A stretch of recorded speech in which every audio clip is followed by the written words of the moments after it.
Le grand journal de Télésignal.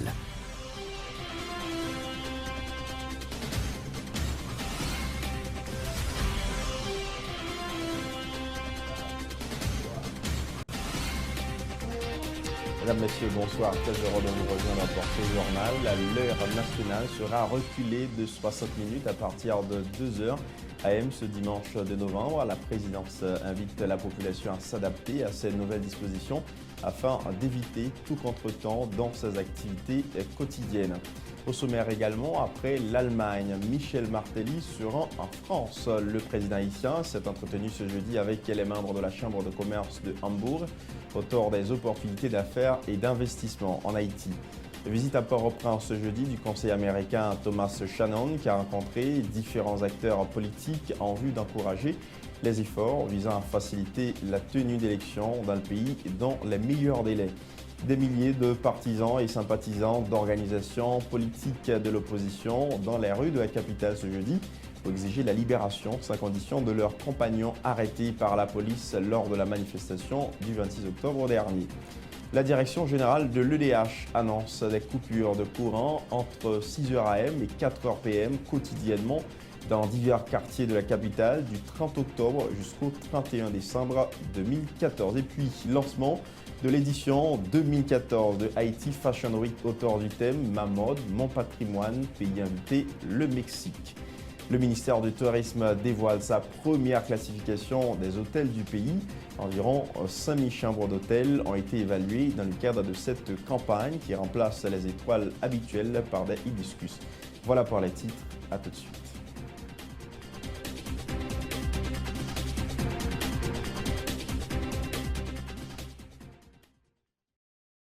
Bonjour, je suis Daniel, je vis aux Caraïbes. Malheureusement, quand il s'agit de shopping, je suis toujours à court de choix. Par exemple, la recherche d'un cadeau pour ma copine, ou un lecteur MP3, ou même un casque. Grâce à eShopper Express, je peux maintenant faire mes courses en ligne. Les expéditions internationales de magasins en ligne étant si chères et souvent non disponibles, eShopper Express donne l'opportunité à ceux vivant hors des États-Unis de faire des emplettes comme s'ils y étaient. Il suffit d'aller sur le site www.eshopperexpress.com, ouvrir un compte gratuit et voilà, vous recevrez votre propre adresse aux États-Unis. N'oubliez pas d'utiliser votre adresse aux États-Unis pour tous vos achats en ligne. eShopper Express vous informera dès l'arrivée de vos colis chez eux par courrier électronique. Une fois votre colis arrivé, vous aurez la possibilité de demander l'acheminement immédiat chez vous ou à votre bureau, ou de mettre vos paquets en attente si vous en attendez d'autres. Vous pouvez alors demander la consolidation de vos paquets en un seul envoi. La consolidation peut vous faire économiser jusqu'à 50% sur les frais d'expédition internationaux.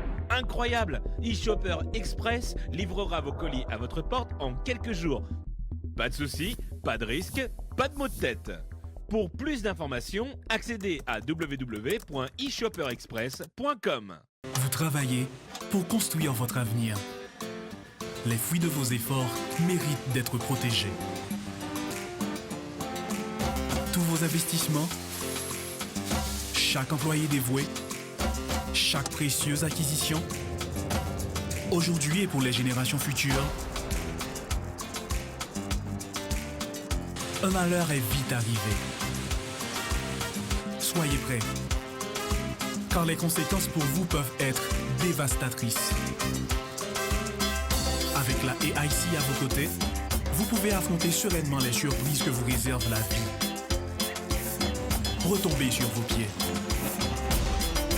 Inutile de tout recommencer. AIC est votre filet de sécurité. Vous créez la richesse, nous la protégeons.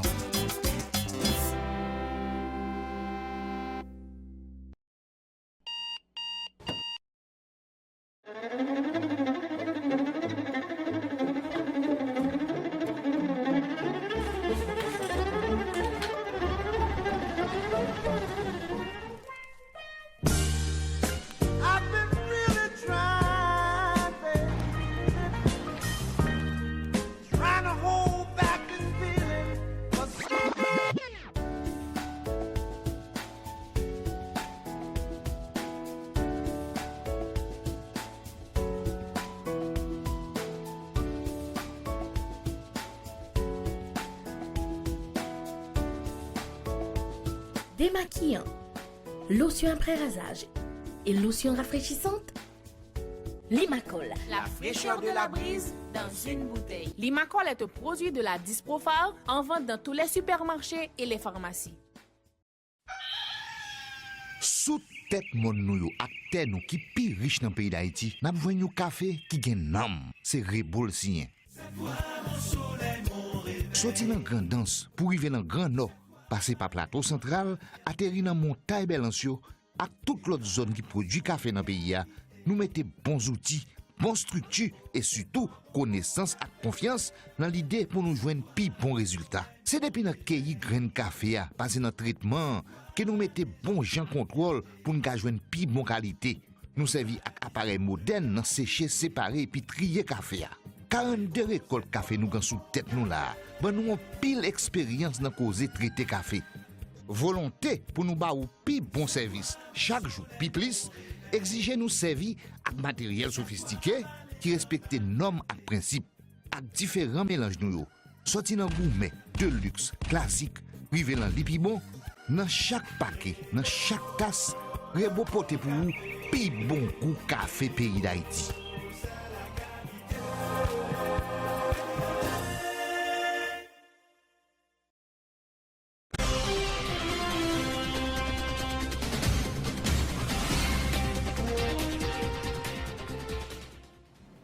Bienvenue, mesdames, messieurs, au développement du journal. Le bureau de communication de la présidence informe que l'heure nationale sera reculée de 60 minutes à partir de 2h AM ce dimanche 2 novembre 2014, selon les dispositions de l'arrêté présidentiel du mercredi 7 mars 2012. L'adoption du changement d'heure en fonction des saisons est permanente, rappelle le bureau de communication de la présidence qui invite la population à s'adapter à ces nouvelles dispositions afin d'éviter tout contretemps dans ses activités quotidiennes. Parlons à présent de la tournée du président haïtien en Europe qu'il a conduit ce jeudi en France. Michel Martelly a clôturé son séjour en Allemagne où il s'est entretenu avec les membres de la Chambre de commerce de Hambourg. Les discussions portaient sur les opportunités d'affaires et d'investissement en Haïti. Le chef de l'État haïtien a également rencontré le premier maire de Hambourg, Olaf Scholz, ainsi que le ministre de l'économie, du transport et de l'innovation allemand, Frank Hoche, aux côtés de qui il a visité le port de la ville.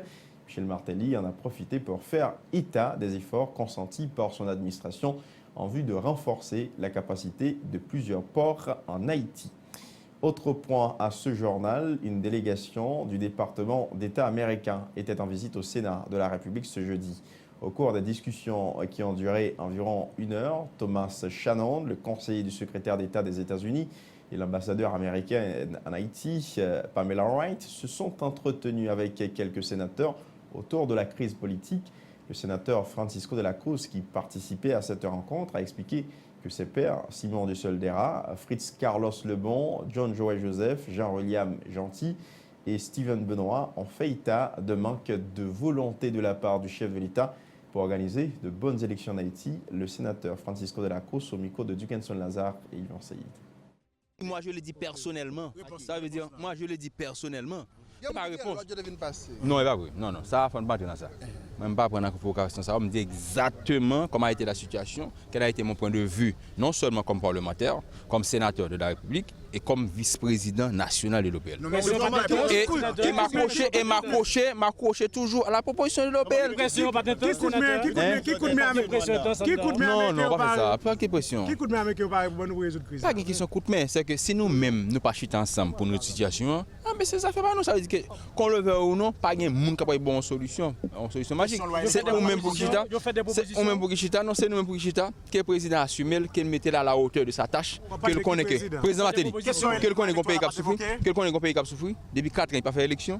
Qu'il dégage combien de Jacques pour faire élection. Loi électorale. Non, attendez, nous dit déjà, est-ce que c'est loi électorale qui problème non? C'est pas loi électorale qui va un problème non. Ça veut dire que je pense qu'il y a des préalables d'abord. Et si préalables ne sont pas résolus, Non, même pareil, parce que... Ça, M. Shannon, te comme message, sénateur. Comment comme message? Oui. Il a c'est comme message, sénateur. Non, ça veut dire que lui-même, il vient, puis capable de gagner plus ça veut dire pas connaître ça qui a passé déjà. Si on t'a dit, non mais voilà, si on t'a dit que pas connaître ça qui a passé, que non menti. Donc je pense que ils sont bien informés que nous-mêmes. Donc là, c'est il revient à eux de voir comment s'asseoir ensemble et faire de telle sorte que le président s'assied avec tout le monde pour trouver une sortie. De son côté, le sénateur John Joël Joseph, qui a pris la parole au nom des sénateurs présents à cette rencontre avec Thomas Shannon, a confié que les débats se sont déroulés dans un climat cordial. C'était l'occasion pour les représentants du peuple américain de partager leur inquiétude par rapport à la loi électorale qui attend toujours d'être votée au Sénat. Le deuxième sénateur du département de l'Ouest rapporte que les représentants de la diplomatie américaine ont promis de poursuivre les pourparlers avec d'autres responsables de l'État concernés par la crise haïtienne en vue de leur offrir l'aide nécessaire pouvant conduire à toutes les élections prévues en 2015. John Joël Joseph. Mabdi et dans l'heure qui est arrivé, pour moi-même, pas de guerre de pression. Et son rencontre, nous dit encore pour moi-même, et peut-être qu'il y a un continent différent d'hier par rencontre avec l'ambassade du Canada. Et premièrement, la délégation, ça a les plus grandes.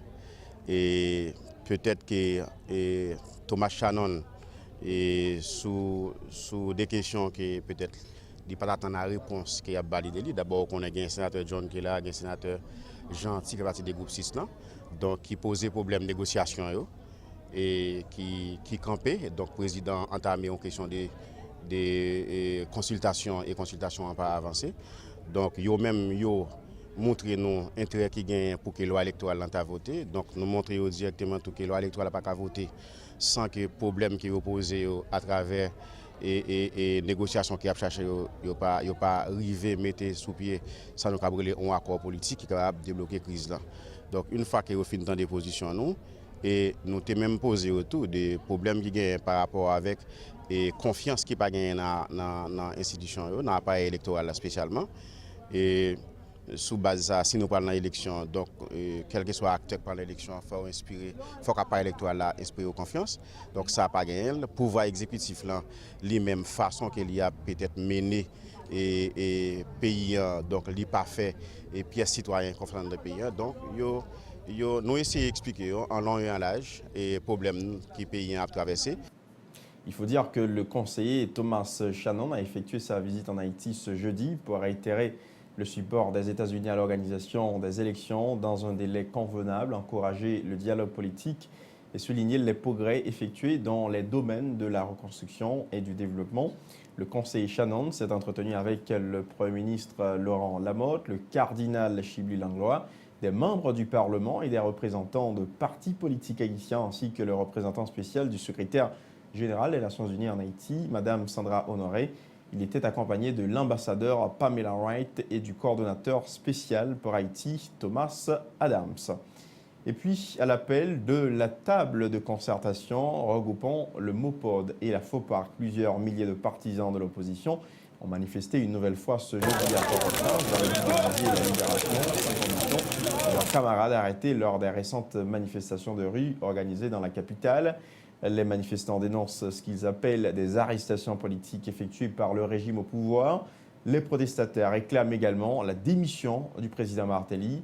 La manifestation a démarré devant l'église Saint-Jean-Bosco du Bel-Air pour aboutir devant la prison civile de Carrefour où sont gardés à vue depuis le 26 octobre dernier 2 responsables de la FOPARC, Ronnie Timothée et Byron Odigé arrêtés lors de la manifestation de dimanche dernier. Suivez les déclarations d'un des manifestants au micro de Samus David François. Je suis regardé ça passer là. Pour être si à ça, yo sorti pour caser manifestation. Yo gen manchette là mais yo, après nous saisir manchette là, nous bailler la police. Ça veut dire nous ne sommes pas des gens violents. D'accord. Nous-mêmes nous là, manifestation déterminée pour la Carrefour, le pouvoir, pour nous des signes de solidarité nous avec Timothée Ronnie, Byron Odigé, avec 17 prisonniers politiques qui ont été arrêtés et portés à l'organe, portés à l'organe, alors que Nexao, je dis à nous journée ça, c'est journée pas où. Nous disons nous là avec n'a pas des signes de solidarité ensemble avec eux. N'a toujours chaque jour autant que population capable, n'a toujours ensemble avec eux. Détermination nous c'est pour nous Carrefour. Ça ne doit faire là pas qu'à faire nous pas cap aller Kafou. Nous connaissons les gens investis, ils payé des petits sous-sous, des attachés et roses que pour y venir tirer roche dans la manifestation avec manchette ou après on pile manchette là nous saisit pas ici nous-mêmes nous pas moun violent n'a dit que nous prenons le Kafou et pas gagner que nous pas le Kafou. Le sénateur Moïse Jean-Charles informe qu'il observe une trêve politique pour une période d'environ 15 jours. Raison, il doit s'occuper des funérailles de sa mère décédée ce jeudi en République dominicaine où elle recevait des soins médicaux. Elisabeth Suprême Moïse souffrait de problèmes au niveau du rein depuis environ 6 ans. Son cas se serait aggravé après avoir reçu la nouvelle de la mort de son fils sénateur Moïse Jean-Charles le 17 octobre dernier, alors que l'opposant politique participait à une manifestation de rue dans la capitale haïtienne. Dans une interview accordée à l'agence en ligne HPN, le sénateur du Nord a expliqué que c'est au moment où il se préparait à se rendre à la manifestation de l'opposition fixée pour ce jeudi 30 octobre qu'il a reçu un appel lui informant de la triste nouvelle. La direction de l'inspection générale de la police nationale a présenté, comme à l'accoutumée, son bilan mensuel. Pour ce mois d'octobre, le porte-parole de l'IGPNH, Marc Ruilgenjean, informe que son département a traité 69 dossiers, pris 4 mesures conservatoires et procédé à la rétention de 105 chèques. Marc Ruilgenjean a par ailleurs indiqué que 48 plaintes ont été déposées contre des agents de la PNH pour abus de confiance, abus d'autorité et d'agression physique. Marc Ruilgenjean au micro de Ludmilla Marc et Fizé Mathieu. Pour le mois d'octobre 2014, l'inspection générale de la police a isolé 2 policiers. C'est un policier de l'administration pénitentiaire qui est dans l'isolement là, parce que malgré le fait que ce y a évasion dans la prison des Bouquets, donc il y a un agent qui sont introduits à l'intérieur de la prison civile de Port-au-Prince au téléphone. Donc les fonds téléphone entrent à nos prisonniers. Donc actuellement, il y a une enquête qui est ouverte sur ça et l'agent ça est placé en isolement. Deuxième policier qui est mis en isolement pour le mois d'octobre là, donc c'est pour détention illégale d'armes à feu. Donc, ce qui est un dossier d'enquête nous pour le mois d'octobre 2014 là. Donc, dossier que l'inspection générale signé et acheminé par la direction générale de la police là, il est au nombre de 70. Enquête qui est ouverte pour moi ça, il est au nombre de 100. Recommandation de renvoi que l'inspection générale fait à la direction générale, donc il est au nombre de 32. Donc, le 32, ça a un dossier, là-dedans, il y a 23 personnes que l'inspection générale a demandé pour renvoyer.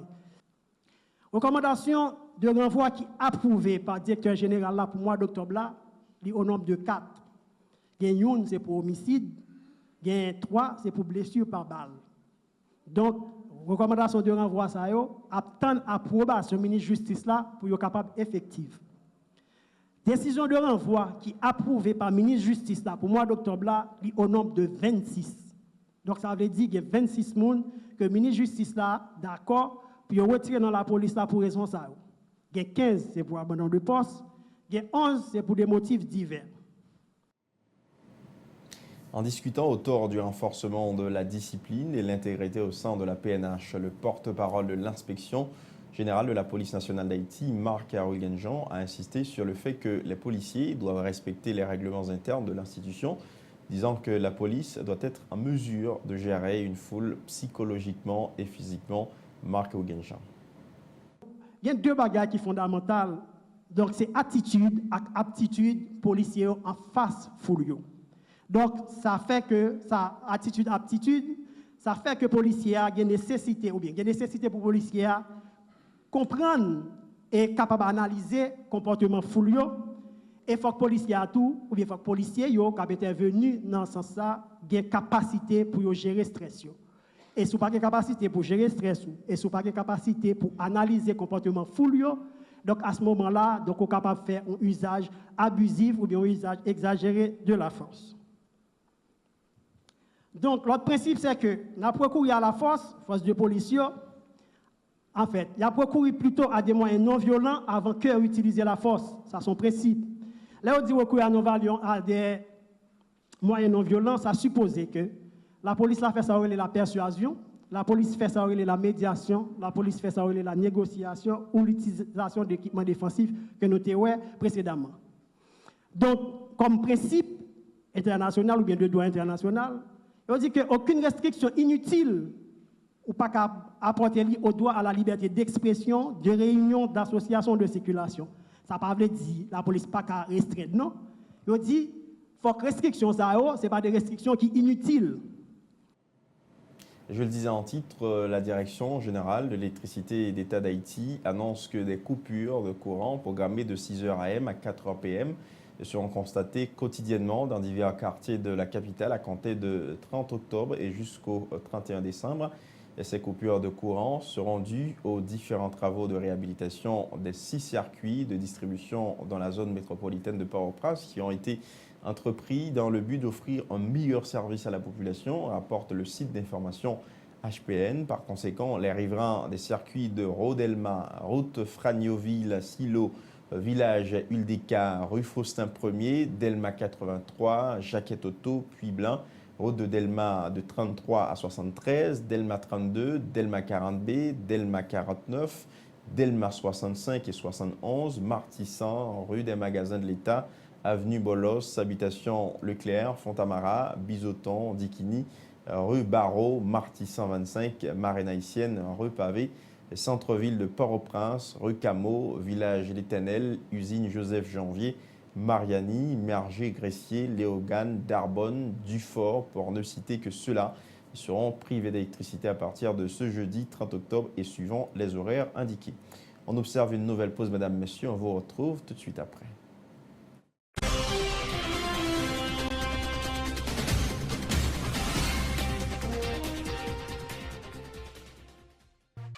Bonne lecture avec bonne information, c'est ça qui va aller des pays ou avec éducation petite ou. Parents yo, n'a pas chez les pour ti moun yo gatil gagné. C'est Wanito, une beauté nouvelle la mes amis faut que li gagné. C'est livre ça qui bon, c'est la donne qu'on étudie. La maison Henri Deschamps, c'est la guerre qui bon qualité. Dans chaque département gain distributeur autorisé. Original la sous de gros hologramme bien éclairé. Parents yo, n'a pas chez les pour ti moun yo gatil gagné. Parents yo, si vous payez une vente, c'est pour petite nous bonbons d'aimer. Bien gardé, oui, pour ne pas prendre un faux livre. Original livre Henri Deschamps, gon hologramme sous les cap changer couleur. Sans arrêter. Ça n'a pas passé en bas du tout. Monsieur, ça va vous, monsieur? Ça a été au larrière, boss. On va au testaille. Attention derrière, pas vraiment.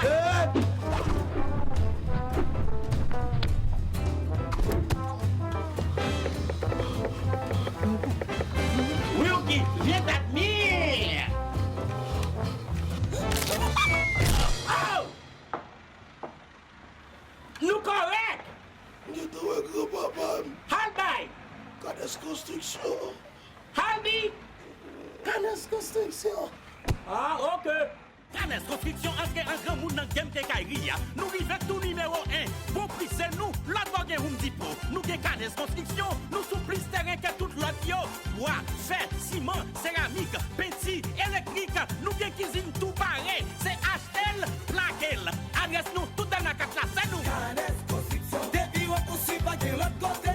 Canes Construction, car la fin bâtie ou baisser meublé. Canes Construction. Oh, parking pour avion atterri. Les pères, viens ouais piste atterrissage nous entendez. Posez, purti. Oui, Monsieur Jonas. Monsieur Jonas, inspecteur d'Iri. Je n'ai pas ouais. Le riz, juste le riz. D'Iri numéro 1. Allez là. Zéro. D'Iri numéro 2.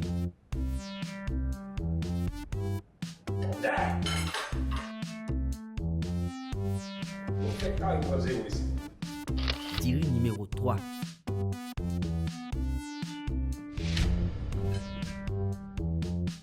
D'Iri 10 sous 10 plus. 10 sous 10 pour qualité, 10 sous 10 pour goût, 10 sous 10 pour économie, économie pour poche nous. D'Iri 10 sous 10, bon 10 sous 10 plus. Pour commande, relais dans 28 13 19 91. Côté gratin date ça.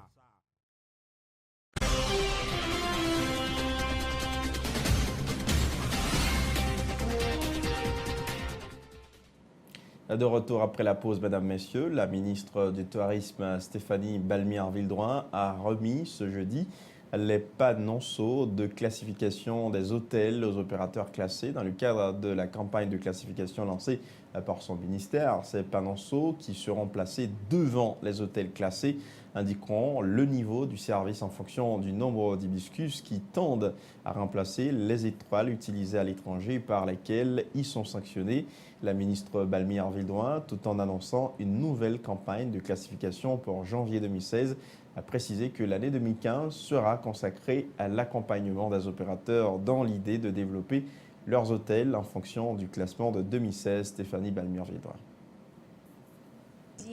Après 1 an et demi que la campagne de classification ça a démarré, je dis c'est avec un grand plaisir que nous ici, encore au ministère du Tourisme, pour nous remettre les panonceaux que m'a profité montrer la presse là, un exemple de panonceaux. Et panonceaux ça yo, c'est yo qui pral devant chaque hôtel pour informer visiteurs de combien hibiscus hôtel là doté. Nous connaissons que nous avons décidé nous-mêmes, au niveau international, c'est les étoiles.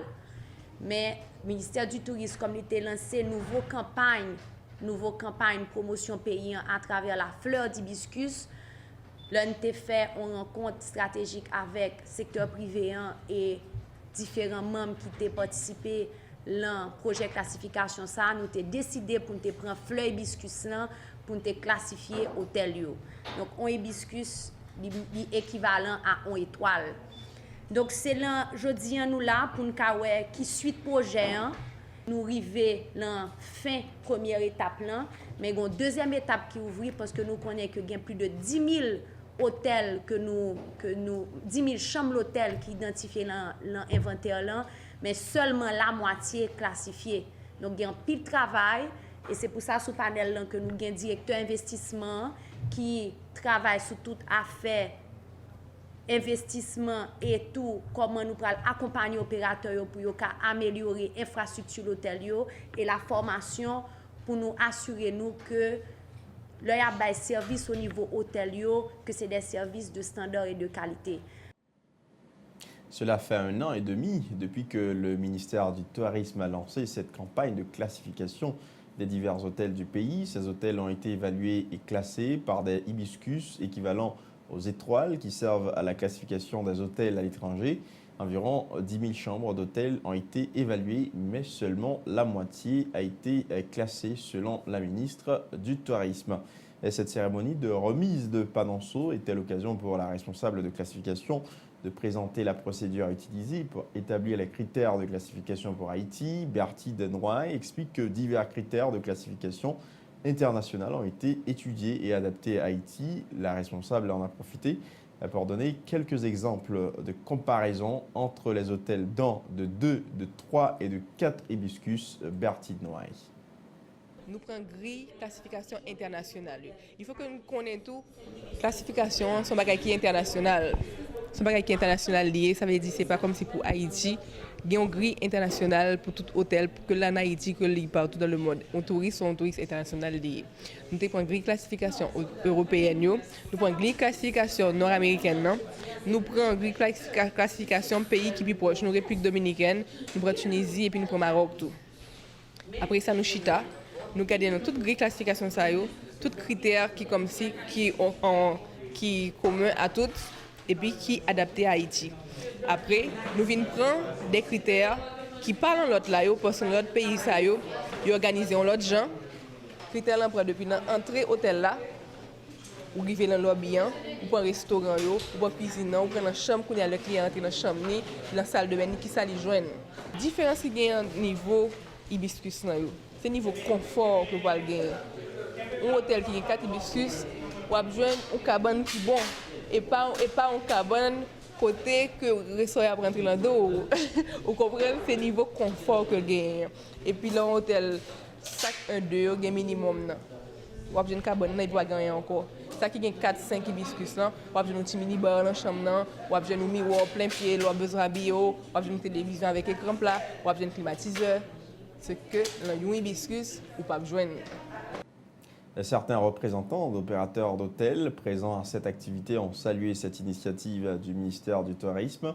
Ces responsables qui n'ont pas caché leur joie face au niveau de classement de leurs institutions respectives ont précisé qu'ils allaient redoubler d'efforts en vue d'atteindre un niveau supérieur à la prochaine classification. Réginald Lubin a représenté l'hôtel Abakabé et Anne-Lise Béliard, habitation Juissin. Suivez leur réaction. Ça fait plus de 10 ans que monsieur et madame Fernand Sajous travaillent sur l'hôtel qui vient en destination de choix pour tourisme tant haïtien que international. Et donc son hôtel qui prend plus de classement déjà. Nous connaissons une côté qui est plus belle plage qui existait dans le pays d'Haïti. Et son hôtel côté Mounio travaille, monsieur et madame Fernand Sajous travaille pour Kimbel en destination de choix tant pour touristes locaux qu'internationaux. Étape ça, c'est pour évaluer l'infrastructure hôtelière pour essayer de répondre aux normes. Et nous recevoir un panonceau qui fait nous un pile plaisir. Et certainement, on va faire l'autre évaluation dans les années qui suivent, c'est-à-dire en 2015-2016, pour l'autre évaluation pour évaluer le service. Mais au seul nous, c'est que Abakabé offre un service extraordinaire. Nous comptons, et au nom de madame et monsieur et madame Fernand Sajous, nous comptons recevoir plaque ça pour infrastructure, pour Jean Hôtel là hier. Et m'a invité tout le monde qui pas qu'au fait un petit séjour dans Abakabé pour profiter même avant fin d'année ça. C'est important que nous ayons 4 hibiscus là, mais c'est encore plus important pour nous quimber 4 hibiscus là et plus. Et nous souhaitons que l'autre hôtel dans le département a venir avec pour ça, venir chercher 4 ou bien 5 hibiscus.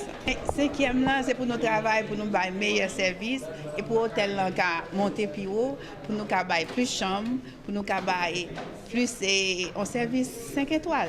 Et c'est ça nous souhaitons. Et nous souhaitons que les gens qui viennent là, la connaissent la prochaine fois, que tout hôtel là, qu'à 4 hibiscus, qu'à 5 hibiscus. C'est tout ça nous souhaitons. C'est rêve pas nous. À l'initiative de l'édition C3 à Port-au-Prince, 2 anciens ministres de l'Éducation, Marie-Carmel Paul-Austin et Patrice Dalancourt, ont été invités ce jeudi à la Bibliothèque nationale à partager leur expérience en tant qu'anciens gérants du ministère de l'Éducation nationale. Ces 2 anciens titulaires du MAF ont promis de mettre leur expertise au service de la communauté haïtienne et sans toutefois envisager de réintégrer le dit ministère. Suivez tour à tour Marie-Carmel Paul-Austin et Patrice Dalancourt au micro de Tom Dumont et Jasmin Denis. Je ne suis pas vraiment intéressé à revenir au ministère de l'Éducation nationale, ni à aucun ministère. Je le dis et qu'on me prenne au mot. Et je l'ai dit en 2003 et je le dis en 2014. Qu'on me prenne au mot. Et je respecte mon mot. Et je ne désespère pas. C'est pourquoi je suis revenu à l'enseignement. Donc je ne désespère pas. Parce qu'il y a beaucoup à faire. Je suis encore disponible, disposé à continuer à travailler. Et je ne désespère pas. Je suis sûr que la marge de liberté que j'ai eue, je ne la retrouverai plus. Par contre, c'est vrai que cette marge de liberté était contrebalancée sur l'extérieur par des difficultés qui sont aujourd'hui aplanies. Il y a moins de violence extérieure. Le ministre de l'Éducation nationale est reçu dans les médias aujourd'hui. À l'époque, on n'était pas. On était attaqué par les médias. Mais on n'avait pas accès aux médias, même aux médias d'État qui eux-mêmes étaient mal contrôlés, disons. Donc, pas de question. En plus, je n'ai pas l'âge. J'ai été ministre à 34 ans, aujourd'hui, j'en ai 63. Ce n'est pas ce qui m'attire le plus. Par contre, je ne refuserai jamais de partager mon expérience avec toute personne qui souhaiterait, tout responsable aussi éventuellement. Je ne monnaie pas mon expérience, je la donne quand on me la demande, simplement. Ça, je n'ai pas de problème là-dessus. Mais pour le reste, croyez-moi, je préfère mon métier d'enseignant auquel je suis revenu lorsque la chose a été possible. Parce que mon expérience, c'est ça aussi. Avoir été ministre, c'est accepter après d'être ostracisé pendant 2 ans parce qu'on a peur de vous dans les écoles.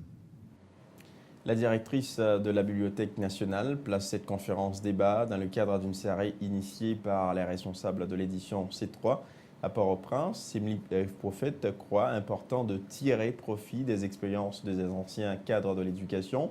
Simli Prophète au micro de Tom Dumont et Jasmin Denis.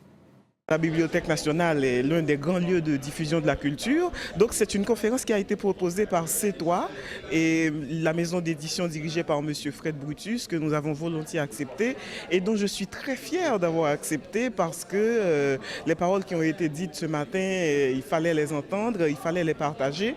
Et c'était une magnifique conférence qui nous a renseigné sur une histoire récente, le passage de M. Dalancourt comme ministre de l'Éducation nationale, le passage de Marie-Carmel Austin qui furent tous les deux ministres.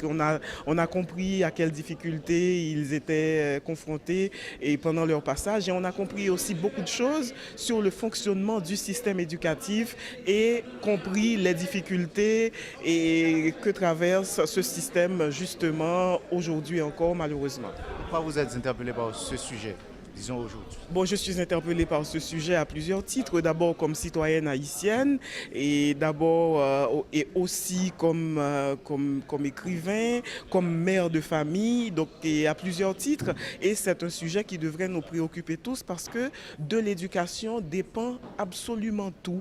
Parce que nous avons un véritable problème de ressources humaines dans ce pays. Il faut qu'on repense l'éducation, il faut qu'on ait une éducation qui soit adaptée aux gens, adaptée au pays pour permettre à plus de gens d'acquérir des compétences pour servir leur pays, pour créer de la croissance et pour mieux exister.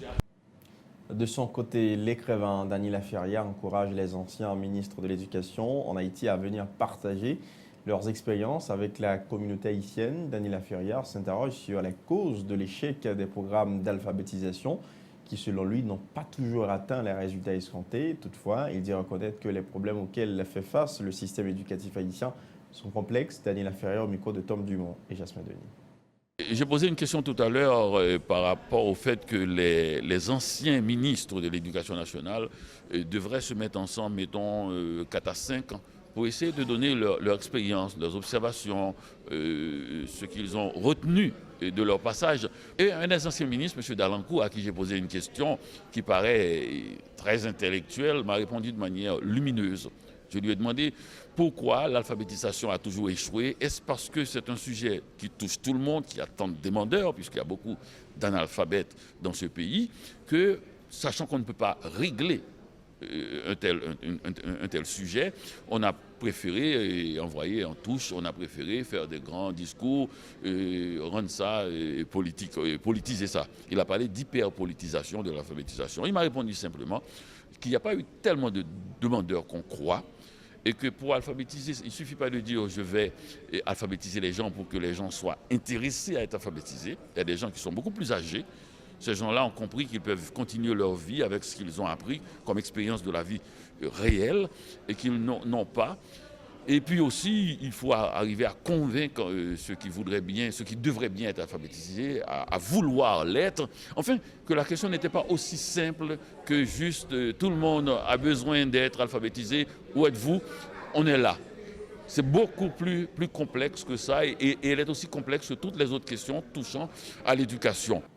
La plateforme des syndicats des enseignants a dénoncé ce jeudi la publication de la grille salariale des professeurs par le ministre de l'Éducation nationale et de la formation professionnelle Nespi Maniga. Le secrétaire général de l'INE, Yvel Admettre, suggère aux professeurs de questionner les responsables, notamment sur le classement de chaque catégorie en fonction des compétences. Yvel Admettre. Plateforme syndicat enseignant qui gagne là-dedans, CONE, JL, FENATEC, Renault, l'INE, CNEH, Renatef et Inoye. Donc, je ne dis à tout le monde constater, le ministre qui a dû finaliser un plan de carrière pour enseignants. Côté que depuis le mois d'avril, nous avons une grille d'avancement que nous avons en négociation qui était fin aboutie. Le ministre a seulement gagné pour valider l'ensemble avec le syndicat et puis mettre en application. Je dis à nous constater, le ministre n'a pas validé la grille là avec le syndicat, il publie.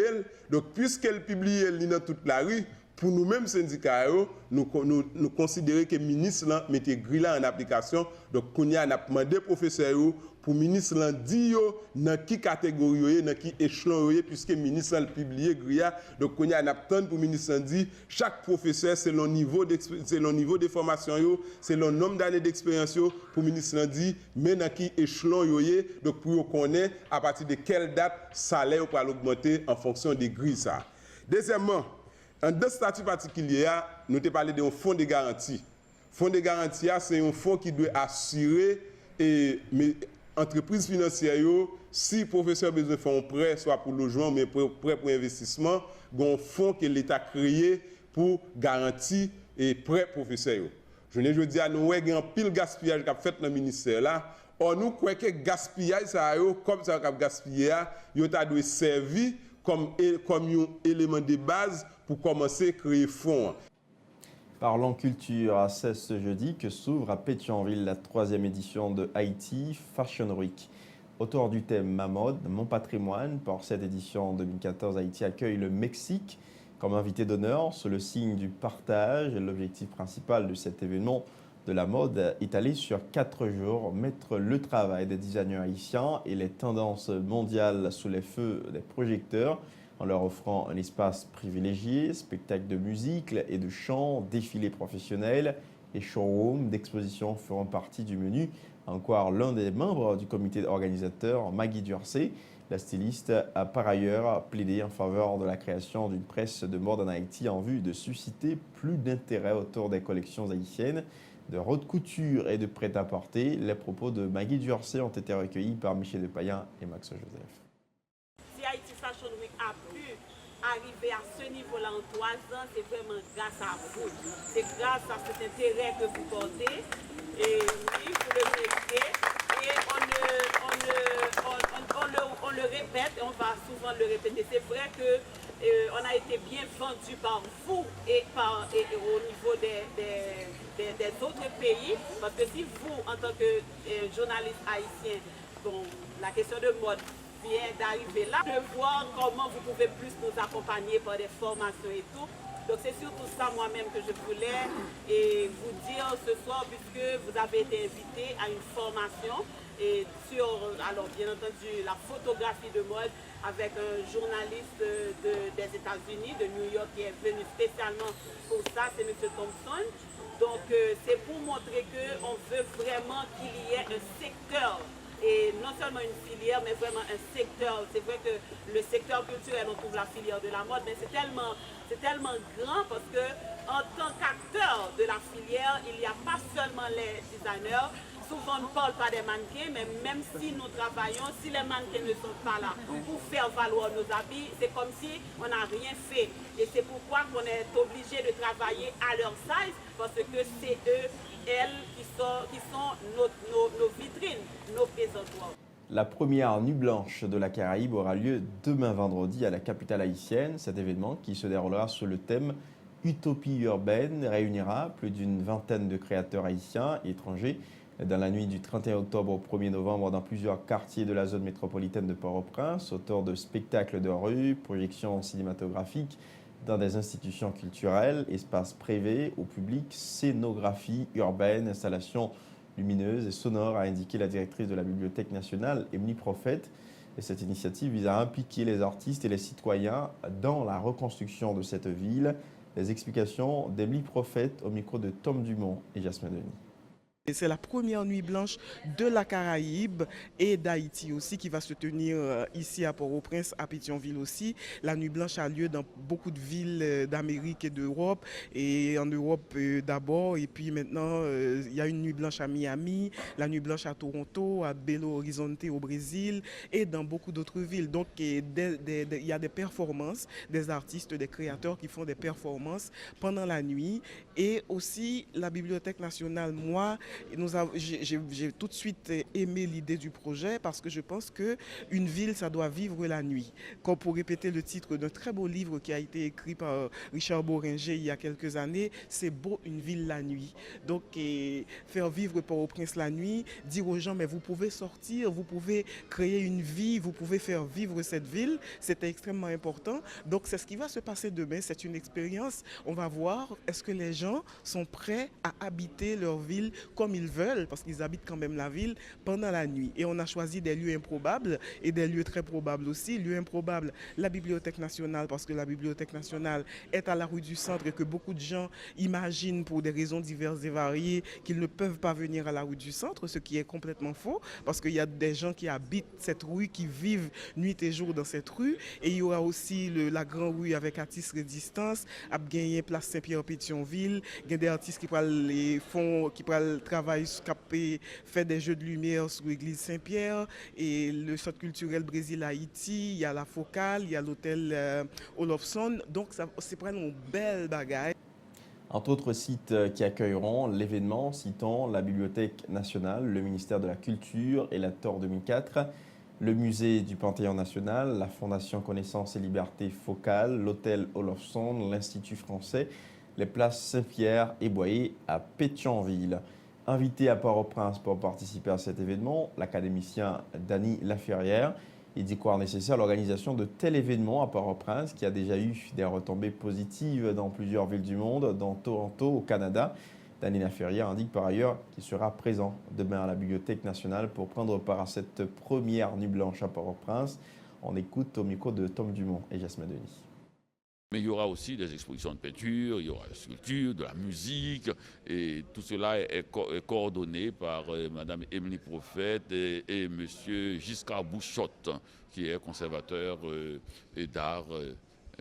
Voilà. Le projet de Dany Laferrière pour ce moment?